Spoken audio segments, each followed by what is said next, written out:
ಒಂದೇ ಮಾತ್ರ ಚರ್ಚೆ ನಿಜವಾದ ದೇಶಭಕ್ತಿಯ ಟೆಲಿಪ್ರಾಂಪ್ಟರ್ ಇಲ್ಲದೆ ಹಾಡಿ ತೋರಿಸಿ. ಪ್ರಿಯಾಂಕರ್ಗೆ ಓಪನ್ ಚಾಲೆಂಜ್. ನೀವು ಪ್ರತಿದಿನ ಸೋಷಿಯಲ್ ಮೀಡಿಯಾ ತೆರೆದ್ರೆ ಅಥವಾ ನ್ಯೂಸ್ ಚಾನೆಲ್ ಹಾಕಿದ್ರೆ ಸಾಕು, ಒಂದು ವಿಷಯ ಮಾತ್ರ ಸದಾ ಗದ್ದಲ ಎಬ್ಬಿಸುತ್ತಿರುತ್ತೆ. ಅದೇ ರಾಷ್ಟ್ರೀಯತೆ, ದೇಶಭಕ್ತಿ ಮತ್ತು ಧರ್ಮದ ಸುತ್ತ ನಡೆಯುವ ರಾಜಕೀಯ. ಇತ್ತೀಚೆಗೆ ಒಂದೇ ಮಾತರಂ ಗೀತೆಯ ಸುತ್ತ ಮತ್ತೆ ದೊಡ್ಡ ವಿವಾದ ಶುರುವಾಗಿದೆ.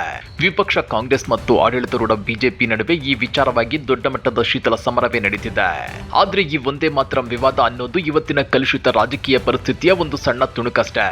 ಕಾಂಗ್ರೆಸ್ ನಡೆಯನ್ನ ವೋಟ್ ಬ್ಯಾಂಕ್ ರಾಜಕೀಯ ಅಂತ ಟೀಕಿಸೋ ಬಿಜೆಪಿಯು ಹಿಂದುತ್ವ ಮತ್ತು ರಾಷ್ಟ್ರೀಯತೆಯ ಲೇಪದ ಅಡಿಯಲ್ಲಿ ಅತ್ಯಂತ ವ್ಯವಸ್ಥಿತವಾಗಿ ಧ್ರುವೀಕರಣದ ರಾಜಕೀಯ ಮಾಡುತ್ತಿದ್ಯಾ, ಅಥವಾ ಕಾಂಗ್ರೆಸ್ ನಿಜವಾಗಿಯೂ ಅಲ್ಪಸಂಖ್ಯಾತರನ್ನ ಓಲೈಸೋಕೆ ಹೀಗೆ ಮಾಡ್ತಿದ್ಯಾ? ಈ ವಿಚಾರಗಳ ಕಂಪ್ಲೀಟ್ ಇನ್ಸೈಡ್ ಅನಾಲಿಸಿಸ್ ಅನ್ನ ಇವತ್ತಿನ ವಿಡಿಯೋದಲ್ಲಿ ಡೀಟೇಲ್ ಆಗಿ ಕ್ಯಾಶುಯಲ್ ಆಗಿ ಚರ್ಚೆ ಮಾಡೋಣ. ವಿಡಿಯೋ ಕೊನೆವರೆಗೂ ನೋಡಿ, ಮರೆಯದೆ ಚಾನೆಲ್ಗೆ ಸಬ್ಸ್ಕ್ರೈಬ್ ಆಗಿ. ಒಂದೇ ಮಾತರಂ ಸುತ್ತಲಿನ ವಿವಾದವೇನೋ? ಸ್ನೇಹಿತರೆ, ಕತೆ ಎಲ್ಲಿಂದ ಶುರುವಾಗುತ್ತೆ ಅಂದ್ರೆ, ಭಾರತೀಯ ರಾಜಕಾರಣದಲ್ಲಿ ದೇಶಭಕ್ತಿ, ರಾಷ್ಟ್ರೀಯತೆ ಅನ್ನೋದು ಯಾವಾಗ್ಲೂ ಚರ್ಚೆಯ ಕೇಂದ್ರ ಬಿಂದು. ಇತ್ತೀಚೆಗೆ ಕಾಂಗ್ರೆಸ್ ಪಕ್ಷವು ತಮ್ಮ ಕಾರ್ಯಕ್ರಮಗಳಲ್ಲಿ ಅಥವಾ ಸಮಾವೇಶಗಳಲ್ಲಿ ಒಂದೇ ಮಾತರಂ ಗೀತೆಯ ಕೇವಲ ಮೊದಲೆರಡು ಚರಣಗಳನ್ನ ಮಾತ್ರ ಹಾಡುವ ನಿರ್ಧಾರ ತೆಗೆದುಕೊಂಡಿದೆ. ಇದು ಕೇಂದ್ರ ಗೃಹ ಸಚಿವ ಅಮಿತ್ ಶಾ ಅವರ ಕೆಂಗಣ್ಣಿಗೆ ಗುರಿಯಾಗಿದೆ. ಅಮಿತ್ ಶಾ ಅವರು ಕಾಂಗ್ರೆಸ್ ವಿರುದ್ಧ ನೇರ ವಾಗ್ದಾಳಿ ನಡೆಸಿ, ಇದು ಕಾಂಗ್ರೆಸ್ ಮಾಡ್ತಿರೋ ಶುದ್ಧ ವೋಟ್ ಬ್ಯಾಂಕ್ ರಾಜಕಾರಣ, ಅಲ್ಪಸಂಖ್ಯಾತರನ್ನ ಓಲೈಸಲು ಕಾಂಗ್ರೆಸ್ ರಾಷ್ಟ್ರಗೀತೆಯಂತಹ ಪವಿತ್ರ ಒಂದೇ ಮಾತರಂ ಗೀತೆಯನ್ನ ತುಂಡರಿಸುತ್ತಿದೆ ಅಂತ ಕಟುವಾಗಿ ಟೀಕಿಸಿದ್ದಾರೆ. ಇಲ್ಲಿ ಕಾಂಗ್ರೆಸ್ ಸಮರ್ಥನೆ ಏನ್ ಗೊತ್ತಾ? ಬಂಕಿಂ ಚಂದ್ರ ಚಟರ್ಜಿ ಅವರು ಬರೆದ ಮೂಲ ಒಂದೇ ಮಾತರಂ ಗೀತೆಯ ಮೊದಲ ಎರಡು ಚರಣಗಳು ಸಂಪೂರ್ಣವಾಗಿ ಮಾತೃಭೂಮಿಯ ಸೌಂದರ್ಯ ಮತ್ತು ಪ್ರಕೃತಿಯನ್ನ ವರ್ಣಿಸುತ್ತವೆ. ಆದ್ರೆ ನಂತರದ ಚರಣಗಳಲ್ಲಿ ಕೆಲವು ಧಾರ್ಮಿಕ ರೂಪಕಗಳು ಮತ್ತು ದೇವತೆಗಳ ಉಲ್ಲೇಖ ಬರೋದ್ರಿಂದ ಎಲ್ಲ ಧರ್ಮದವರು ಒಂದಾಗಿ ಹಾಡಲು ಅನುಕೂಲವಾಗಲಿ ಅಂತ ಭಾರತ ಸ್ವಾತಂತ್ರ್ಯ ಸಂಗ್ರಾಮದ ಕಾಲದಿಂದಲೂ ಮೊದಲ ಎರಡು ಚರಣಗಳಿಗೆ ಆದ್ಯತೆ ನೀಡಲಾಗಿತ್ತು ಅನ್ನೋದು ಅವರ ವಾದ. ಐತಿಹಾಸಿಕ ಹಿನ್ನೆಲೆ: 1937ರ ನಿರ್ಧಾರದಿಂದ ಇಂದಿನವರೆಗೆ. ಸ್ನೇಹಿತರೆ, ಈ ವಿಷಯವನ್ನ ಆಳವಾಗಿ ಅರ್ಥ ಮಾಡಿಕೋಬೇಕಂದ್ರೆ ನಾವು ಸ್ವಲ್ಪ ಇತಿಹಾಸದ ಪುಟಗಳನ್ನ ತಿರುವಿ ನೋಡ್ಬೇಕು. 1937ರಲ್ಲಿ ಪಂಡಿತ್ ಜವಾಹರ್ಲಾಲ್ ನೆಹರು, ರವೀಂದ್ರನಾಥ ಟ್ಯಾಗೋರ್ ಮತ್ತು ಸುಭಾಷ್ ಚಂದ್ರ ಬೋಸ್ ಅವರನ್ನೊಳಗೊಂಡ ಕಾಂಗ್ರೆಸ್ ಸಮಿತಿಯು ಒಂದೇ ಮಾತರಂ ಗೀತೆಯ ಮೊದಲ ಎರಡು ಚರಣಗಳನ್ನ ಮಾತ್ರ ರಾಷ್ಟ್ರೀಯ ಗೀತೆಯಾಗಿ ಸ್ವೀಕರಿಸಲು ನಿರ್ಧರಿಸಿತ್ತು. ರವೀಂದ್ರನಾಥ್ ಟ್ಯಾಗೋರ್ ಅವರು ಕೂಡ ಮೊದಲ ಎರಡು ಚರಣಗಳು ಮಾತೃಭೂಮಿಯನ್ನ ಪ್ರಕೃತಿ ರೂಪದಲ್ಲಿ ಆರಾಧಿಸುತ್ತವೆ, ಇದು ಪ್ರತಿಯೊಬ್ಬ ಭಾರತೀಯನಿಗೂ ಒಪ್ಪಿತವಾಗುತ್ತದೆ ಅಂತ ಸಲಹೆ ಕೊಟ್ಟಿದ್ರು. ಆದ್ರಿವತ್ತು ಅದೇ 1937ರ ನಿರ್ಧಾರವನ್ನ ಬಿಜೆಪಿ ರಾಜಕೀಯ ಅಸ್ತ್ರವಾಗಿ ಬಳಸಿಕೊಳ್ಳುತ್ತಿದೆ. ಕಾಂಗ್ರೆಸ್ ಅಂದಿನಿಂದಲೂ ಅಲ್ಪಸಂಖ್ಯಾತರ ತುಷ್ಟೀಕರಣ ಮಾಡುತ್ತಾ ಬಂದಿದೆ. ಸ್ವಾತಂತ್ರ್ಯ ಸಂಗ್ರಾಮದ ಚೈತನ್ಯವಾಗಿದ್ದ ಗೀತೆಯನ್ನ ತುಂಡರಿಸಿ ಧಾರ್ಮಿಕ ಓಲೈಕೆ ಮಾಡಿದೆ ಅನ್ನೋದು ಬಿಜೆಪಿ ಪ್ರಮುಖ ಆರೋಪ. ಇನ್ನೊಂದೆಡೆ ಕಾಂಗ್ರೆಸ್ ನಾವು ಹಳೆಯ ಪರಂಪರೆಯನ್ನ ಮತ್ತು ಭಾರತದ ವಿವಿಧತೆಯಲ್ಲಿ ಏಕತೆಯನ್ನ ಗೌರವಿಸಿ ಮೊದಲ ಎರಡು ಚರಣಗಳನ್ನ ಹಾಡುತ್ತಿದ್ದೇವೆ ಅಂತ ಸಮರ್ಥಿಸಿಕೊಳ್ತಿದೆ. ಆದ್ರೆ ಇಂದಿನ ಡಿಜಿಟಲ್ ಕಾಲಘಟ್ಟದಲ್ಲಿ ಈ ವಿಷಯವು ಕೇವಲ ಚರ್ಚೆಗೆ ಸೀಮಿತವಾಗದೆ ಸೋಷಿಯಲ್ ಮೀಡಿಯಾದಲ್ಲಿ ದೊಡ್ಡ ವಾರಾಗಿ ಬದಲಾಗಿದೆ. ಪ್ರಿಯಾಂಕರ್ಗೆ ಕೊಟ್ಟ ಮಾಸ್ ಓಪನ್ ಚಾಲೆಂಜು. ಇಷ್ಟೆಲ್ಲ ಆರೋಪಗಳು ಕೇಳಿಬರುತ್ತಿರುವ ಬೆನ್ನಲ್ಲೇ ಕರ್ನಾಟಕದ ಸಚಿವ ಪ್ರಿಯಾಂಕರ್ಗೆ ಅವರು ಬೆಂಗಳೂರಿನಲ್ಲಿ ಮಾಧ್ಯಮಗಳ ಜೊತೆ ಮಾತನಾಡುವಾಗ ಬಿಜೆಪಿ ನಾಯಕರಿಗೆ ಒಂದು ಖಡಕ್ ಓಪನ್ ಚಾಲೆಂಜ್ ಹಾಕಿದ್ದಾರೆ.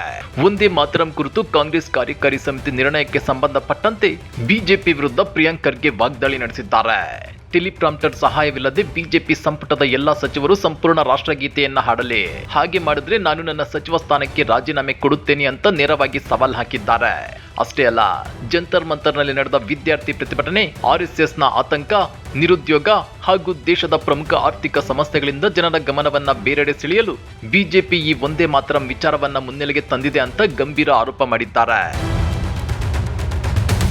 ರೂಪಾಯಿ ಮೌಲ್ಯ ಕುಸಿತದ ಬಗ್ಗೆಯೂ ಪ್ರಸ್ತಾಪಿಸಿರುವ ಪ್ರಿಯಾಂಕರ್ಗೆ ಡಾಲರ್ ಎದುರು ರೂಪಾಯಿ ಮೌಲ್ಯ ಎಷ್ಟರ ಮಟ್ಟಿಗೆ ಕುಸಿದಿದೆ ಮತ್ತು ಅಮೆರಿಕದೊಂದಿಗಿನ ವ್ಯಾಪಾರ ಒಪ್ಪಂದದ ಹಿನ್ನೆಲೆಯಲ್ಲಿ ಭಾರತವು ಅಮೆರಿಕದಿಂದ ಸುಮಾರು $500 ಬಿಲಿಯನ್ ಮೌಲ್ಯದ ಸರಕುಗಳನ್ನು ಖರೀದಿಸಬೇಕಾಗಿದೆ. ಈ ನೈಜ ವಿಷಯಗಳಿಂದ ಜನರ ಗಮನವನ್ನ ಬೇರೆಡೆ ಸೆಳೆಯುವ ಪ್ರಯತ್ನ ನಡೆಯುತ್ತಿದೆ ಅಂತ ಆರೋಪಿಸಿದ್ದಾರೆ.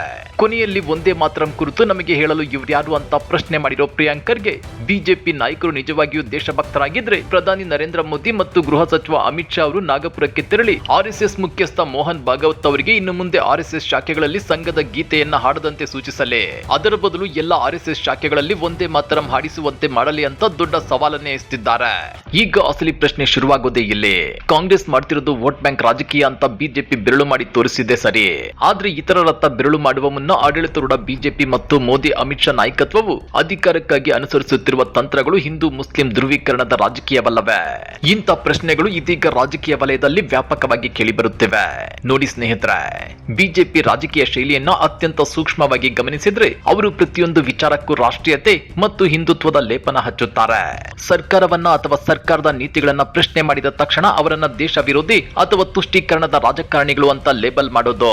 ಚುನಾವಣೆ ಹತ್ತಿರ ಬಂದಾಗಲೆಲ್ಲ ದೇಶದ ನೈಜ ಸಮಸ್ಯೆಗಳಾದ ನಿರುದ್ಯೋಗ, ಬೆಲೆ ಏರಿಕೆ, ಶಿಕ್ಷಣ, ಆರೋಗ್ಯದಂತಹ ವಿಷಯಗಳನ್ನ ಬದಿಗೊತ್ತಿ ಧರ್ಮ ಮತ್ತು ರಾಷ್ಟ್ರೀಯತೆಯ ಸುತ್ತ ವಾತಾವರಣ ಸೃಷ್ಟಿಸುವುದು. ಪ್ರತಿಯೊಂದು ಸಾಂಸ್ಕೃತಿಕ ಅಥವಾ ಧಾರ್ಮಿಕ ವಿಚಾರವನ್ನ ರಾಷ್ಟ್ರಭಕ್ತಿಯ ಪರೀಕ್ಷೆಯಾಗಿ ಬದಲಾಯಿಸುವುದು. ಅಂದ್ರೆ ನೀವು ಒಂದೇ ಮಾತರಂ ಪೂರ್ಣವಾಗಿ ಹಾಡದಿದ್ರೆ ಅಥವಾ ನಿರ್ದಿಷ್ಟ ಘೋಷಣೆಗಳನ್ನ ಕೂಗದಿದ್ರೆ ನಿಮ್ಮ ದೇಶಭಕ್ತಿಯನ್ನೇ ಶಂಕಿಸುವ ವಾತಾವರಣ ನಿರ್ಮಿಸುವುದು. ಅಂದ್ರೆ ಕಾಂಗ್ರೆಸ್ ಅಲ್ಪಸಂಖ್ಯಾತರ ಓಲೈಕೆ ಮಾಡುತ್ತಿದೆ ಅಂತ ಟೀಕಿಸುವ ಬಿಜೆಪಿ ತಾನು ಬಹುಸಂಖ್ಯಾತರ ಧ್ರುವೀಕರಣ ಮಾಡುತ್ತಿರುವುದನ್ನ ಮರೆಮಾಚಲು ಸಾಧ್ಯವೇ ಇಲ್ಲ ಅನ್ನೋದು ರಾಜಕೀಯ ವಿಶ್ಲೇಷಕರ ಅಭಿಪ್ರಾಯ. ಇಲ್ಲಿ ಮತ್ತೊಂದು ಪ್ರಮುಖ ಪಾತ್ರ ವಹಿಸುತ್ತಿರುವುದು ನಮ್ಮ ದೇಶದ ಪ್ರೈಮ್ ಟೈಮ್ ನ್ಯೂಸ್ ಚಾನೆಲ್ಗಳು. ಮಹತ್ವದ ಪಾರ್ಲಿಮೆಂಟ್ ಅಧಿವೇಶನಗಳು ಅಥವಾ ಚುನಾವಣೆಗಳು ಹತ್ತಿರ ಬಂದಾಗಲೆಲ್ಲ ಚಾನೆಲ್ಗಳಲ್ಲಿ ಒಂದೇ ಮಾತರಂ, ಸನಾತನ ಧರ್ಮ ಅಥವಾ ಧಾರ್ಮಿಕ ಚರ್ಚೆಗಳು ಪ್ರಮುಖ ಟಾಪಿಕ್ ಆಗ್ತವೆ. ದೇಶದ ಆರ್ಥಿಕತೆ, ಜಿಡಿಪಿ ಬೆಳವಣಿಗೆ, ಯುವಕರ ಉದ್ಯೋಗದ ಸಮಸ್ಯೆಗಳು, ರೈತರ ಕಷ್ಟಗಳು ಇವೆಲ್ಲವೂ ಮೂಲೆಗೆ ತಳ್ಳಲ್ಪಡುತ್ತವೆ. ರಾಜಕೀಯ ಪಕ್ಷಗಳು ತಮ್ಮದೇ ಆದ ನರೇಟಿವ್ ಅಥವಾ ಕಥನವನ್ನ ಜನಪ್ರಿಯಗೊಳಿಸಲು ಈ ತರಹದ ಭಾವನಾತ್ಮಕ ವಿಷಯಗಳನ್ನ ಬಳಸಿಕೊಳ್ಳುತ್ತವೆ. ಒಂದು ಕಡೆ ದೇಶ ಅಪಾಯದಲ್ಲಿದೆ ಅಥವಾ ಧರ್ಮ ಅಪಾಯದಲ್ಲಿದೆ ಎಂಬ ಭಯ ಹುಟ್ಟಿಸುವುದು, ಇನ್ನೊಂದು ಕಡೆ ನಾವು ಮಾತ್ರವೇ ದೇಶದ ನಿಜವಾದ ರಕ್ಷಕರು ಅಂತ ಬಿಂಬಿಸಿಕೊಳ್ಳೋದು. ಇದು ಎರಡೂ ಕಡೆಯಿಂದ ನಡೆಯುತ್ತಿರುವ ದೊಡ್ಡ ಆಟ, ಎರಡೂ ಕಡೆಯ ವೋಟ್ ಬ್ಯಾಂಕ್ ತಂತ್ರ. ಸ್ನೇಹಿತರೆ, ನಿಜ ಹೇಳ್ಬೇಕು ಅಂದ್ರೆ ಇಲ್ಲಿ ಯಾವುದೇ ಒಂದು ಪಕ್ಷ ಹಾಲು ಕುಡಿದ ಮಗುವಲ್ಲ. ಕಾಂಗ್ರೆಸ್ ತನ್ನ ಸಾಂಪ್ರದಾಯಿಕ ವೋಟ್ ಬ್ಯಾಂಕ್ ಉಳಿಸಿಕೊಳ್ಳಲು ಕೆಲವು ಸೂಕ್ಷ್ಮ ವಿಚಾರಗಳಲ್ಲಿ ಜಾರಿಕೊಳ್ಳುವ ಅಥವಾ ಓಲೈಕೆ ಮಾಡುವ ನಿರ್ಧಾರಗಳನ್ನ ತೆಗೆದುಕೊಂಡು ಬಿಜೆಪಿಗೆ ಸುಲಭವಾಗಿ ಅಸ್ತ್ರಗಳನ್ನ ಮಾಡಿಕೊಡುತ್ತದೆ. ಇತ್ತ ಬಿಜೆಪಿ ಈ ಅವಕಾಶಗಳನ್ನ ಬಳಸಿಕೊಂಡು ನೋಡಿ ಕಾಂಗ್ರೆಸ್ ಹಿಂದೂಗಳ ವಿರೋಧಿ, ದೇಶದ ಸಂಸ್ಕೃತಿಯ ವಿರೋಧಿ ಅಂತ ಬಿಂಬಿಸಿ ಮತಗಳನ್ನ ಕ್ರೋಢೀಕರಿಸಿಕೊಳ್ಳುವಲ್ಲಿ ಯಶಸ್ವಿಯಾಗುತ್ತದೆ. ಕೊನೆಗೆ ಈ ಧ್ರುವೀಕರಣದ ರಾಜಕೀಯದಲ್ಲಿ ನಷ್ಟವಾಗುತ್ತಿರೋದು ಯಾರಿಗೆ?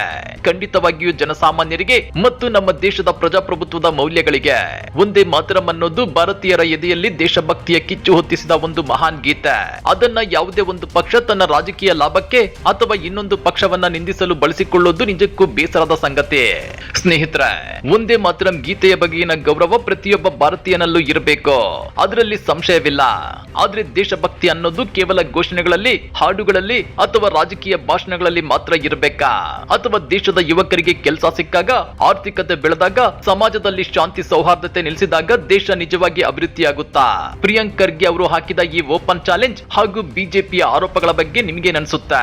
ಕಾಂಗ್ರೆಸ್ ತೆಗೆದುಕೊಂಡ ನಿರ್ಧಾರ ವೋಟ್ ಬ್ಯಾಂಕ್ ರಾಜಕೀಯನ ಅಥವಾ ನಿಜಕ್ಕೂ ದೇಶದ ಮೂಲಭೂತ ಸಮಸ್ಯೆಗಳಿಂದ ಗಮನ ಬೇರೆಡೆ ಸೆಳೆಯಲು ಬಿಜೆಪಿ ಈ ವಿಚಾರ ಮುಂದಿಟ್ಟಿದೆಯಾ? ನಿಮ್ಮ ಪ್ರಾಮಾಣಿಕ ಅನಿಸಿಕೆಗಳನ್ನ ಕೆಳಗಡೆ ಕಮೆಂಟ್ ಮಾಡಿ ತಿಳಿಸಿ. ವಿಡಿಯೋ ಇಷ್ಟವಾಗಿದ್ರೆ ಲೈಕ್ ಮಾಡಿ, ನಿಮ್ಮ ಫ್ರೆಂಡ್ಸ್ ಜೊತೆಗೂ ಶೇರ್ ಮಾಡಿ. ಮತ್ತೆ ಮುಂದಿನ ಇಂಟ್ರೆಸ್ಟಿಂಗ್ ವಿಶ್ಲೇಷಣೆಯೊಂದಿಗೆ ಸಿಗೋಣ. ಅಲ್ಲಿಯವರೆಗೂ ಟೇಕ್ ಕೇರ್, ಬಾಯ್.